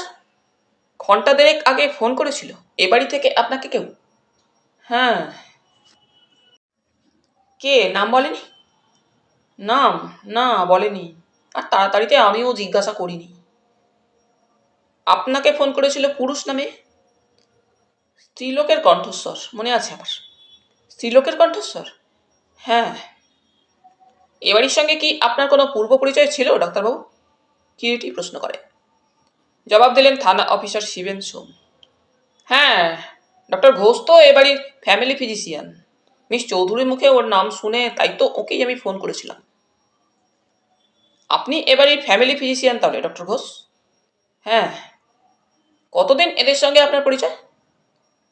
তা বছর 12-13 তো হবেই। এ পাড়ায় আমি আসা অবধি ওরা আমার পেশেন্ট। তাহলে তো খুব ভালোই হলো, অধ্যাপকের স্বাস্থ্য সম্পর্কে আপনি ডিটেলস খবর দিতে পারবেন, কিরিটি বলে। হ্যাঁ, তা পারবো বই কি, কিন্তু তার আগে একবার বিমলবাবুকে। হ্যাঁ, দেখবেন বই কি, চলুন, সোম বললেন। অতঃপর সকলে আমরা সিঁড়ি দিয়ে দোতলার দিকে অগ্রসর হলাম। সিঁড়ি বেয়ে উঠতে উঠতেই কিরিটি ডক্টর ঘোষকে পুনরায় প্রশ্ন করে। ডক্টর ঘোষ, বিমলবাবু রক্তচাপে ভুগছিলেন শুনলাম? হ্যাঁ, বেশ কিছুদিন ধরে ভুগছিলেন। রক্তচাপ কি খুব বেশি হয়েছিল? তা একটু বেশিই ছিল। ওষুধ খেতেন না উনি? মধ্যে মধ্যে খেতেন, তবে তবে রেগুলার কোনো ওষুধ খেতেন না। কেন? কারণ প্রেশারটা ফ্লাকচুয়েট করতো। ভদ্রলোকের মেজাজ কেমন ছিল? খুব কুল ব্রেনের লোক ছিলেন। কিন্তু সাধারণত শুনেছি রক্তচাপার দিককে যারা ভোগেন তারা একটু রকচটা প্রকৃতির হন, কিরিটি সহসা প্রশ্ন করে। না, সেরকম বড় একটা তাকে মনে হয়নি কখনো, ডক্টর ঘোষ বললেন। এবং শুধু তাই নয়, রাগারাগি চটাচটি বিশেষ তিনি পছন্দ করতেন না এমনও শুনেছি। আচ্ছা ডক্টর ঘোষ, হ্যাঁ বলুন, বিমলবাবুর শেষ ব্লাড প্রেশার কবে নিয়েছিলেন কিছু মনে আছে? থাকবে না কেন, মাত্র 3-4 আগেই তো নিয়েছি। আপনি মধ্যে মধ্যে নিশ্চয়ই এসে বিমলবাবুর ব্লাড প্রেশারটা পরীক্ষা করে যেতেন? না, প্রেশার নেওয়াটা তিনি বিশেষ পছন্দ করতেন না, তবে সেদিন তিনি নিজেই আমাকে ফোন করে ডেকেছিলেন। কেন? কিছুদিন থেকে মাথায় যন্ত্রণা হচ্ছিল তাই। তার কোনো কারণ ঘটেছিল কি? ঠিক বলতে পারি না, অত্যন্ত চাপা প্রকৃতির লোক ছিলেন তো। তবে তবে তবে সেদিন তাকে দেখে মনে হয়েছিল মনের মধ্যে যেন একটা কিছু বিশেষ দুশ্চিন্তা চলছে, কেমন যেন একটু বিশেষ আপসেট, বিচলিত মনে হয়েছিল তাকে। বিচলিত হওয়ার মতো কোনো কারণ না, আমিও জিজ্ঞাসা করিনি, তিনিও বলেননি। দোতলায় যে ঘরের মধ্যে মৃতদেহ ছিল, আমরা এসে সেই ঘরে দরজা ঠেলে প্রবেশ করলাম। ডক্টর ঘোষ, থানা অফিসার, শিবেন সোম, কিরিটি ও আমি। ঘরটা বেশ বড় আকারেরই, দক্ষিণ পূবমুখী। সিঁড়ি দিয়ে উঠে বারান্দা দিয়ে দক্ষিণমুখী এগুলে প্রথম দরজাটা দিয়েই সেই ঘরে প্রবেশ করতে হয়। দরজাটা ভেজানো ছিল এবং দাঁড়িয়ে একজন লাল পাগড়ি মোতায়েন ছিল। ভিতরে প্রবেশ করে কিরিটি দাঁড়িয়ে গেল। ঘরের পূর্ব দক্ষিণ কোণে একটা বেতের আর্মচেয়ারে শোয়া অবস্থায় ছিল মৃতদেহ। হঠাৎ দেখলে মনে হয় যেন ভদ্রলোক চেয়ারে শুয়ে ঘুমিয়ে আছেন, নিমিলিত চক্ষু। একটি হাত বুকের উপরে ন্যস্ত, অন্য হাতটি বাম পাশে ঝুলছে অসহায়ভাবে। পরিধানে গরদের পাঞ্জাবি ও দামি শান্তিপুরি ধুতি। সামনেই একজোড়া কটকি চটি পড়ে আছে। সামনে ত্রিপয়ের উপর সেদিনকার সংবাদপত্র ও একটি গোল্ড ফ্লেকের সিগারেট টিন, দেশলাই ও চীনামাটির একটি অ্যাস্ট্রে। ঘরের উত্তর দিকে দুটি প্রমাণ সাইজের কাঠের আলমারি, একটির পাল্লায় আয়না বসানো, অন্যটিতে বই ঠাসা, কাচের পাল্লা দেওয়া। ঘরের মধ্যে প্রবেশে তিনটি দরজা, তার মধ্যে উত্তর দিকের ঘরের মধ্যবর্তী দরজাটি বন্ধ ছিল এবং বাথরুমে যাওয়ার দরজাটি ও অন্য দরজাটি খোলাই ছিল। দক্ষিণমুখী তিনটি জানালাই খোলা ছিল, জানলায় পর্দা দেওয়া। দক্ষিণ দিক ঘেঁষে জানলা বরাবর খাটের উপরে শয্যা বিস্তৃত, তার পাশে একটি বুক সেলফ, সেলফে ভর্তি বই। শয়নঘরটি যে কোনো অধ্যাপকের দেখলেই বোঝা যায়। দেখলাম কিরিটি বেশ কিছুক্ষণ ঘরের চারিদিকে তীক্ষ্ণ দৃষ্টি বুলিয়ে নিয়ে ধীরে ধীরে একসময় এগিয়ে গেল মৃতদেহের দিকে। ইতিমধ্যে ডক্টর ঘোষের মৃতদেহ পরীক্ষা করা হয়ে গিয়েছিল। কিরিটির মৃদু কণ্ঠে ডক্টর ঘোষকে প্রশ্ন করে, কি মনে হয় doctor Ghosh, death due to thrombosis বলেই কি মনে হয়? শান্ত মৃদু কণ্ঠে না শব্দটি উচ্চারণ করলেন ডক্টর ঘোষ, এবং সঙ্গে সঙ্গে শিবেন, সোম ও আমি ডক্টর ঘোষের মুখের দিকে তাকালাম।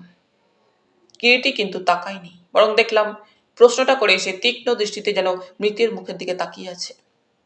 ডক্টর ঘোষের কথাটা তার কানে গিয়েছিল কিনা বুঝতে পারলাম না, কারণ একটু পরেই দেখি সে মৃতদেহের একেবারে সামনাসামনি এগিয়ে গিয়ে মৃতের মুখের কাছে একেবারে ঝুঁকে পড়ে কি যেন তীক্ষ্ণ দৃষ্টিতে লক্ষ্য করছে, এবং দেখতে দেখতেই পকেট থেকে একটা লেন্স বের করে সেই লেন্সের সাহায্যে মৃতের মুখের উপরে কি যেন পরীক্ষা করতে লাগলো। তারপর এক সময় লেন্সটা পকেটে রেখে সোজা হয়ে দাঁড়ালো এবং এতক্ষণে কথা বলল, yes, I agree with you doctor Ghosh. আপনার সঙ্গে আমি একমত, এবং if I am not wrong, আমার অনুমান যদি ভুল না হয়ে থাকে তো। ডক্টর ঘোষের মুখের দিকে তাকিয়ে কিরিটি তার কথাটা শেষ করল।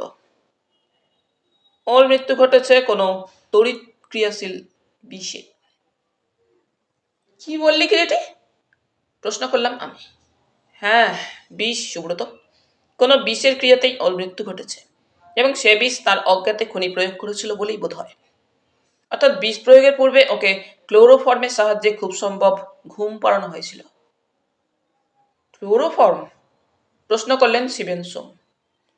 হ্যাঁ শিবেন, ভালো করে লক্ষ্য করে দেখো, ওর নাকের ডগায় কয়েকটি রক্তাভ বিন্দু আছে। রক্তাভ বিন্দু? হ্যাঁ, রুমালে বা কাপড়ে ক্লোরোফর্ম ঢেলে ওর নাকের উপর হয়তো চেপে ধরা হয়েছিল, যার ফলে উনি জ্ঞান হারান। তারপর কোনো তীব্র বিষ। কিন্তু অবশ্যই সঠিক কিভাবে কি ঘটেছে সেটা তদন্ত ও বিশ্লেষণ সাপেক্ষ। এই মুহূর্তেই সবকিছু তোমাকে আমি পরিষ্কার করে বলতে পারবো না, সেটা সম্ভবপর নয়। তবে ব্যাপারটা যে সাধারণ ও স্বাভাবিক মৃত্যু নয়, এমনকি আত্মহত্যাও নয়, সেইটুকুই বর্তমানে বলতে পারি। মানে? মানে বিমলবাবুকে হত্যা করা হয়েছে। হত্যা? আমার তাই ধারণা, কিন্তু একটা কিসের শব্দ পাচ্ছি যেন। কিরিটির শ্রবণেন্দ্রিয় সজাগ হয়ে ওঠে। বলা বাহুল্য সেই সঙ্গে আমাদের সকলেরই। এতক্ষণ শব্দটা কানে প্রবেশ করেনি, কিন্তু কিরিটি কথাটা বলার সঙ্গে সঙ্গেই শব্দটা ঘরের মধ্যে উপস্থিত আমরা সকলেই যেন শুনতে পেলাম। বাথরুমের দরজাটা ভেজানোই ছিল, তবে সামান্য ফাঁক হয়েছিল। কিরিটি বাথরুমের দিকে এগিয়ে গেল, সঙ্গে সঙ্গে আমিও। দরজাটা হাত দিয়ে ঠেলে খুলে দিতেই শব্দের উৎসটা পরিষ্কার হয়ে গেল। বাথরুমের মধ্যে বেসিনের ট্যাপটা খোলা রয়েছে এবং বাথরুমের আলোটা জ্বলছে। সেই ট্যাপ দিয়ে জল পড়ার শব্দটা আমাদের কানে এসেছিল। কিরিটি থমকে দাঁড়ালো।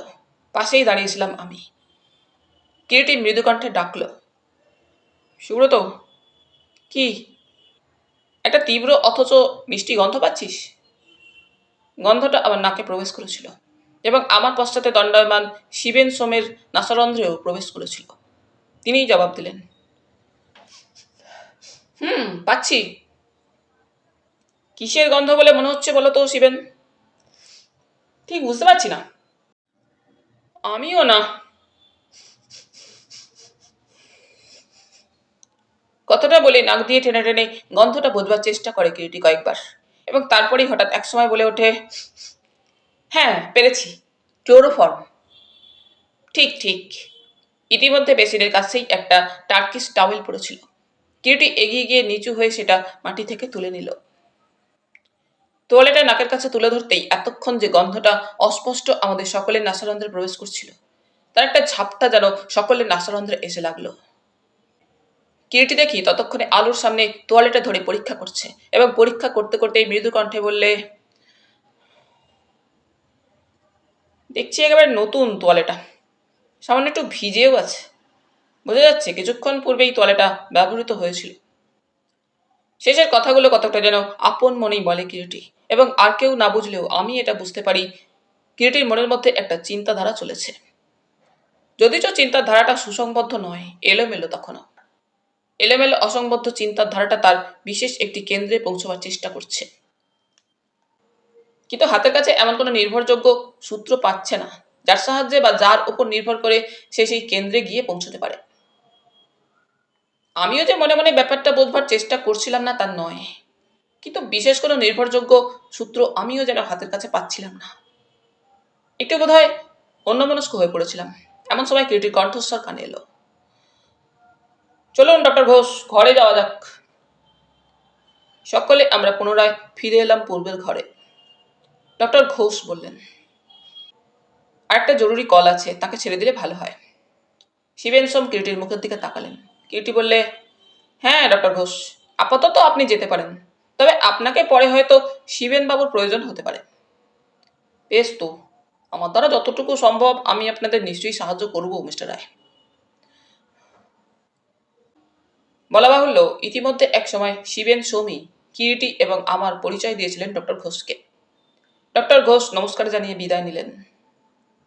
ডক্টর ঘোষ ঘর থেকে বের হয়ে যাবার পরই কিরিটি শিবেন সোমের দিকে তাকিয়ে বললে,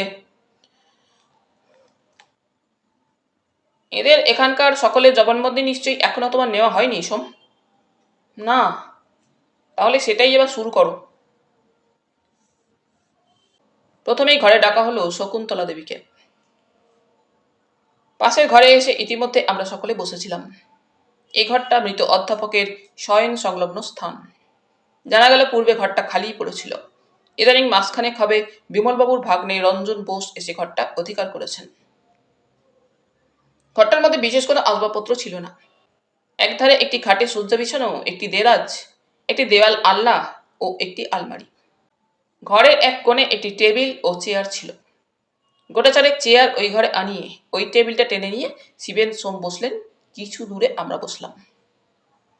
শকুন্তলা চৌধুরী ঘরে এসে ঢুকলো এবং প্রথমেই সতৃষ্ণ দৃষ্টিতে কিরিটির মুখের দিকে তাকালো। কিরিটি তখন বললে, বসুন মিস চৌধুরী, শিবেনবাবু আপনাকে কিছু প্রশ্ন করতে চান। উনি যে জানতে চান, আশা করি আপনার বলতে আপত্তি হবে না। না, বলুন উনি কি জানতে চান। দাঁড়িয়ে রইলেন কেন, বসুন। শকুন্তলা নিঃশব্দে কিরিটি কর্তৃক নির্দিষ্ট চেয়ারটার উপবেশন করল। শিবেন সোম বললেন, মিস চৌধুরী, যদিও ব্যাপারটা আমি মোটামুটি শুনেছি, আপনার মুখ থেকে আরেকবার শুনতে চাই। মিস শকুন্তলা চৌধুরী সংক্ষিপ্ত বিবৃতি হচ্ছে, বিমল চৌধুরী প্রথম যৌবনে বিবাহ করেছিলেন এমএ পাস করবার পর, কিন্তু বৎসর খানেকের মধ্যেই তার স্ত্রী বিয়োগ হয় এবং আর দ্বিতীয়বার তিনি বিবাহ করেননি। এমএ পাস করবার পরই তিনি কোনো একটি বেসরকারি কলেজে কলকাতায় অধ্যাপনার কাজ নেন এবং অদ্যাবধি সেই অধ্যাপনার কাজে নিযুক্ত ছিলেন। বর্তমানে তার বয়স হয়েছিল 52 বছর। অধ্যাপনা করে মাইনে যে একটা খুব বেশি পেতেন তা নয়, তাহলেও তার মাসিক উপার্জনটা বেশ যাকে বলে ভালোই ছিল এবং সেই বাড়তি টাকাটা তিনি উপার্জন করতেন তার লেখা কলেজের পাঠ্যপুস্তকগুলো ও অন্যান্য বিষয়ে গবেষণামূলক পুস্তকগুলো থেকে। কাজেই আর্থিক সচ্ছলতা তার বরাবরই ছিল, বেসরকারি কলেজের একজন অধ্যাপক হলেও। প্রত্যেক মানুষেরই নানা ধরনের কর্মব্যস্ততা ও নেশা বা হবি থাকে। বিমল চৌধুরীও ছিল অমনি একটি হবি বা নেশা, নানা ধরনের ব্যবসা করা। জীবনে বহু রকম ব্যবসায় তিনি করেছেন এবং বেশিরভাগ ক্ষেত্রেই তাকে ওইসব ব্যাপারে লোকসান দিতে হয়েছে, একটার পর একটা অকৃত কার্যতায়। কিন্তু তবু তিনি নিরাশ বা নিরুৎসাহ হননি। সংসারে তার আপনারজন বলতে ওই একটিমাত্র ভাইজি শকুন্তলাই। শকুন্তলার বিমলবাবুর মুখেই শোনা, বাবা প্রসাদ চৌধুরী বিমল চৌধুরীর একমাত্র সহোদর ছিলেন। শকুন্তলার যখন 3 বছর বয়স, সেই সময় তার মার মৃত্যু হয়। প্রসাদ চৌধুরীও আর দ্বিতীয়বার দ্বার পরিগ্রহ করেননি। যদিও শোনা যায় সিপিতে কেন্দ্রীয় সরকারের ফরেস্ট ডিপার্টমেন্টে মোটা মাইনে চাকরি করতেন প্রসাদ চৌধুরী। তথাপি মৃত্যুকালে একটি টাকাও নাকি মেয়ের জন্য রেখে যেতে পারেননি, বরং কলকাতার কোনো নামকরা মদের দোকানে কিছু ধারই রেখে গিয়েছিলেন। চাকরিতে ঢোকার পর থেকেই মদ্যপান দোষ প্রসাদ চৌধুরীর মধ্যে দেখা যায় এবং স্ত্রীর মৃত্যুর পর থেকেই সেটা ক্রমশই বৃদ্ধি পেতে থাকে এবং মৃত্যু হয়েছিল তার অতিরিক্ত মদ্যপান করে মত্ত অবস্থায় গাড়ি চালাতে চালাতে। ভয়াবহ একটা দুর্ঘটনার ফলে স্ত্রীর মৃত্যুর কয়েক মাসের মধ্যেই। কর্মজীবনে দুই ভাই বিমল ও প্রসাদ চৌধুরী পরস্পর থেকে দূরে অবস্থান করলেও পরস্পরের মধ্যে সম্পর্কটা ছিন্ন হয়ে যায়নি। উভয়ের দেখা সাক্ষাৎ বড় একটা না হলেও খোঁজখবর নিতেন। পরস্পরের মধ্যে পত্রের আদান প্রদানও ছিল। সহোদরের আকস্মিক মৃত্যু সংবাদটা তার যোগে পেয়েই সঙ্গে সঙ্গে সিপিতে চলে গিয়েছিলেন এবং সেখানে গিয়ে বিমল চৌধুরী সঙ্গে করে 3.5 বছরের বাচ্চা ভাইজি শকুন্তলাকে নিজের কাছে কলকাতায় নিয়ে এলেন এবং সেই থেকেই শকুন্তলা তার কাকা বিমল চৌধুরীর কাছে আছে। কিরিটি ওই সময় বাধা দিল। অবশ্যই আপনার মনে থাকবার কথা নয়, তবু শুনেও থাকেন কখনো যদি। আপনি যখন এখানে আসেন মিস চৌধুরী, সে সময় কি ওই সরমা ঝি এখানে ছিল? সঙ্গে সঙ্গে শকুন্তলা কিরিটির মুখের দিকে তাকালো এবং শান্ত মৃদু কণ্ঠে বললে, ছিল, কিন্তু সরমা তো ঝি নয় কিরিটি বাবু। শকুন্তলার কথায় একটু যেন বিস্ময়ের সঙ্গে কিরিটির ওর মুখের দিকে তাকালো। ঝি নয়? মৃদু কণ্ঠে শুধালো। না। তবে যে শুনলাম সে এবারই পুরাতন ঝি? না, যা শুনেছেন ভুল শুনেছেন, সে ঝি নয়। তবে কে সে? এবাড়ির সঙ্গে তার কোনো আত্মীয়তা বা কোনো সম্পর্কই নেই সত্যি মিস্টার রায়, তবু সে ঝি নয়। তারপর যেন একটু থেমে বলতে লাগলো শকুন্তলা, সরমা এক কৈবর্ত পরিবারের মেয়ে। 12 বছর সময়ে সে বিধবা হয় এবং কাকা তাকে নিজ গৃহে আশ্রয় দেন। তার পূর্ব ইতিহাস এর বেশি কিছু আমার জানা নেই, আমরা চেষ্টাও আজ পর্যন্ত করিনি। এখানে এসে ওকে আমি দেখেছিলাম, মায়ের মতোই সে আমাকে মানুষ করেছে। ও ঝি নয়। ও, আমি ভেবেছিলাম। শুধু আপনি কেন, বাইরে থেকে কেউ এলে বা কথা শুনলে ওই রকমই একটা কিছু ভাববে। কিন্তু সে ঝি নয় এবং কাকা তাকে সেভাবে কোনোদিনই দেখতেন না। এ বাড়িতে তার একটি বিশেষ স্থান বরাবরই দেখেছি। ঠিক আছে, আপনি যা বলছিলেন বলুন। শকুন্তলা চৌধুরী আবার বলতে শুরু করল। গত 5 বছর ধরে শকুন্তলারই ইচ্ছায় তার কাকা বিমল চৌধুরীর জন্মতিথি উৎসব পালন করা হচ্ছে। আজ সেই জন্মতিথি উৎসবই ছিল। প্রত্যেক বাড়ি ওই দিনটিতে বিমল চৌধুরীর কিছু পরিচিত বন্ধুবান্ধব ও সতীর্থকে নিমন্ত্রণ করা হয়। এবারেও জন 50 করা হয়েছিল। উৎসবের সঙ্গে জলযোগের আয়োজন ছিল। বেলা 4টে থেকেই নিমন্ত্রিতরা সব আসতে শুরু করে এবং এক এক করে আবার সন্ধ্যার পর থেকেই চলে যেতে শুরু করে। রাত্রি তখন বোধ করি 7:15 হবে।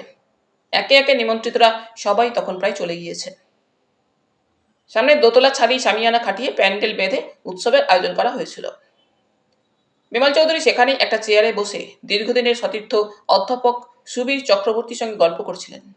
এমন সময় রঞ্জন বোস এসে বলে তার মামাকে কে ফোনে ডাকছে। বিমল চৌধুরী ভিতরে চলে যান সেই সংবাদ পেয়ে। বাধা দিল ওই সময় আবার কিরিটি।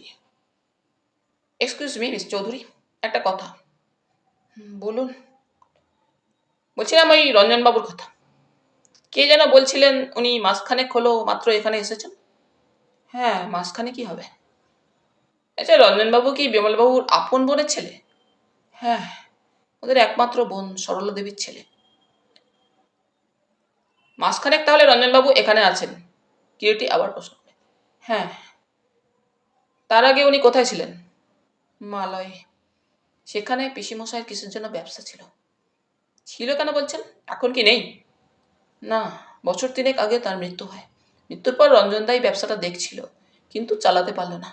শেষ পর্যন্ত সেই ব্যবসা অন্যের হাতে চলে যাওয়ায় বাধ্য হয়েই গত মাসে তাকে এখানে চলে আসতে হয়। আর আপনার পিসিমা? পিসিমা বছর দশেক আগেই মারা গিয়েছেন। আর ওর কোনো ভাই বোন নেই? না। এখানে উনি কি করছিলেন? কিছুই না। তবে কি বসেছিলেন নাকি? না, ঠিক তাও নয়। প্রেস ও বইয়ের দোকান করবে বলে কাকার সঙ্গে কিছুদিন ধরে কথাবার্তা চলছিল। কোনো কিছু স্থির হয়নি? না, কাকা রাজি হচ্ছিলেন না কিছুতেই। কেন? বলতে পারি না। তবে তবে আমার মনে হয় কাকা যেন রঞ্জনদাকে ঠিক পছন্দ করছিলেন না। দিন দশেক আগে। কি? দুজনের মধ্যে খানিকটা কথা কাটাকাটি হয়ে গিয়েছিল, সরমাদির মুখে শুনি। কি বিষয় নিয়ে হয়েছিল কথা কাটাকাটি কিছু জানেন? না। আপনার কাকা কেন রঞ্জনবাবুকে পছন্দ করতেন না সে সম্পর্কে কিছু আপনার ধারণা আছে? না। রঞ্জনবাবুর স্বভাব চরিত্র কেমন? ভালোই। তাছাড়া রঞ্জনদা অত্যন্ত ভদ্র ও বিনয়ী। বয়স কত হবে তার? আমার চাইতে বছর চারেকের বড়। লেখাপড়া? Matric pass.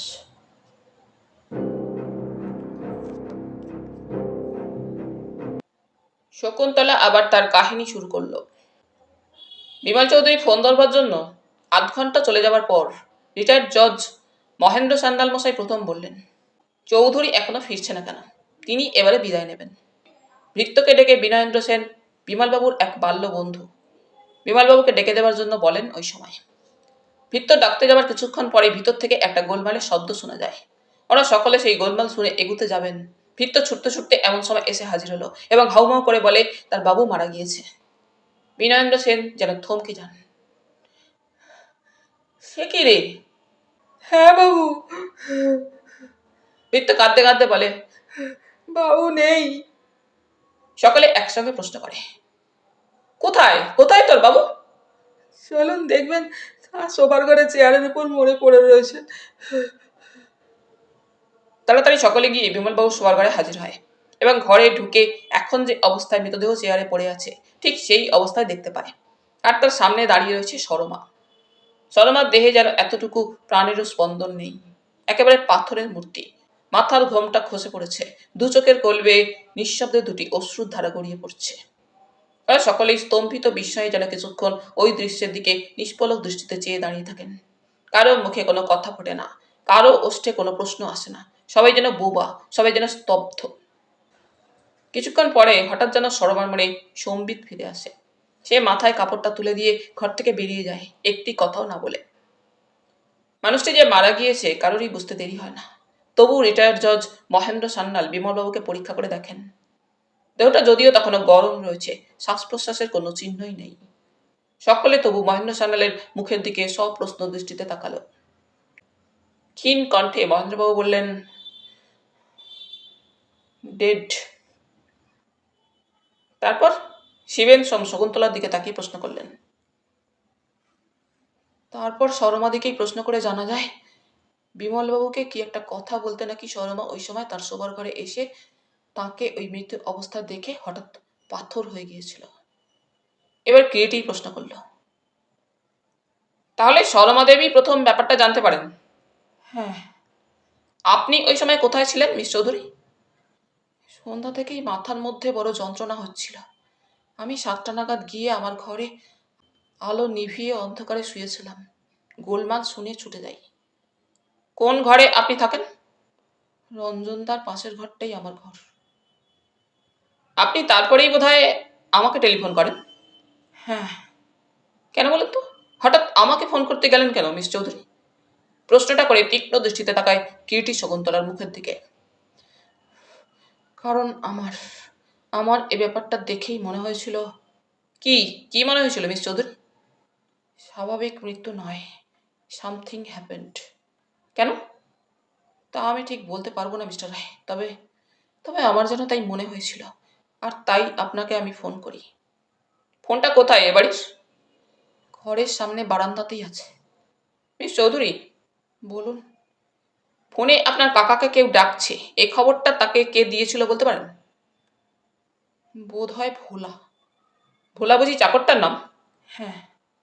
কতদিন কাজ করছে এ বাড়িতে ভোলা? নতুন এসেছে ও, 1 মাসও হবে না, বোধ করি দিন করি। আর চাকর নেই? আছে রামচরণ, অনেকদিন সে এ বাড়িতে আছে, কিন্তু বুড়ো হয়ে গিয়েছে। তাছাড়া হাঁপানির টান, কাজকর্মের বড় অসুবিধা হয় বলে ওই ভোলাকে রাখা হয়েছিল। অবশ্যই আরও একজন ঝি আছে, বুনি। আচ্ছা মিস চৌধুরী, আপনাদের ফ্যামিলি ফিজিশিয়ান ডক্টর ঘোষ বলছিলেন যে কিছুদিন থেকে ইদানিং নাকি বিমলবাবুর মনটা বিক্ষিপ্ত ছিল, দুশ্চিন্তাগ্রস্ত ছিল। আপনি জানেন কিছু সে সম্পর্কে? হ্যাঁ, কাকাকে যেন কিছুদিন ধরে বড্ড বেশি চিন্তিত মনে হতো, ফলে মাথার যন্ত্রণাও হচ্ছিল। আর তাই ডক্টর ঘোষকে তিনি কয়েকদিন আগে ডেকেও পাঠিয়েছিলেন, তাও জানি। কারণ কিছু জানেন না? না। আচ্ছা, ব্যাপারটা রঞ্জনবাবু সম্পর্কে কোনো কিছু বলে আপনার মনে হয়নি? না। তবে তবে ইদানিং কিছুদিন ধরে একটা ব্যাপার আমার চোখে পড়ছে। কি? রাঘব সরকার প্রায়ই কাকার সঙ্গে দেখা করতে আসতেন। রাঘব সরকার? হ্যাঁ, এবং প্রতি রাত্রেই তিনি এলে কাকার শোবার ঘরের দরজা বন্ধ করে দুজনের মধ্যে কিসব কথাবার্তা হতো ঘন্টাখানেক, ঘন্টা দেড়েক ধরে। কি ব্যাপারে আলোচনা হতো আপনি জানেন না কিছু? না। আর একটা কথা মিস চৌধুরী। বলুন। আপনার যখন ধারণা ব্যাপারটা স্বাভাবিক নয়, কাউকে আপনি কোনো রকম সন্দেহ করেন? সন্দেহ? হ্যাঁ। না, সন্দেহ কাকেই বা করব? কাকে করবেন তা জিজ্ঞাসা করিনি, জিজ্ঞাসা করছি কাউকে করেন কিনা। না। আচ্ছা, আপনি যেতে পারেন। বিনয়েন্দ্র বাবুকে পাঠিয়ে দিন, শিবেন সোম বললেন। শকুন্তলা ঘর থেকে চলে যাবার জন্য পা বাড়িয়েছিল, হঠাৎ ওই সময় কিরিটি আবার বাধা দিল। 1 মিনিট মিস চৌধুরী, আরেকটা কথা। শকুন্তলা ঘুরে তাকালো কিরিটির মুখের দিকে। আপনার কাকার কোনো উইল ছিল আপনি জানেন? না। আচ্ছা, আপনি যান। শকুন্তলা ঘর থেকে বের হয়ে গেল। তাহলে বন্ধুরা, আজ এই পর্যন্তই। গল্প পাঠ তোমাদের ভালো লেগে থাকলে তোমাদের কাছে আবারও অনুরোধ থাকলো, লাইক, শেয়ার এবং সাবস্ক্রাইব করে তোমাদের মূল্যবান মতামত পাঠানোর জন্য। ধন্যবাদ।